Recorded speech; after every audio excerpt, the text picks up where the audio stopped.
తెలంగాణలో భానుడి భగభగలు ఏమాత్రం తగ్గట్లేదు.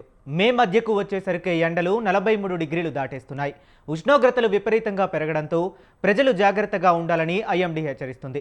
నేడు, రేపు, ఎల్లుండి ఉత్తర తెలంగాణకు 3 రోజుల పాటు రెడ్ అలర్ట్ జారీ చేసింది. ఆదిలాబాద్, ఆసిఫాబాద్, మంచిర్యాల, జగిత్యాల, నిజామాబాద్, నిర్మల్ జిల్లాలకు రెడ్ అలర్ట్ జారీ చేసింది.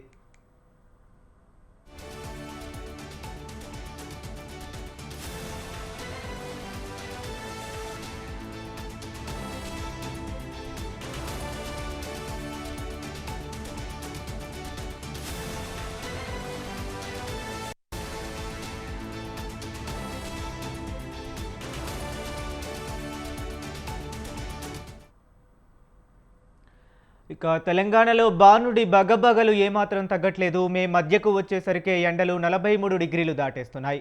ఉష్ణోగ్రతలు విపరీతంగా పెరగడంతో ప్రజలు జాగ్రత్తగా ఉండాలని ఐఎండీ హెచ్చరిస్తుంది. నేడు, రేపు, ఎల్లుండి ఉత్తర తెలంగాణకు 3 రోజుల పాటు రెడ్ అలర్ట్ జారీ చేసింది. ఆదిలాబాద్, ఆసిఫాబాద్, మంచిర్యాల, జగిత్యాల, నిజామాబాద్, నిర్మల్ జిల్లాలకు రెడ్ అలర్ట్ జారీ చేసింది.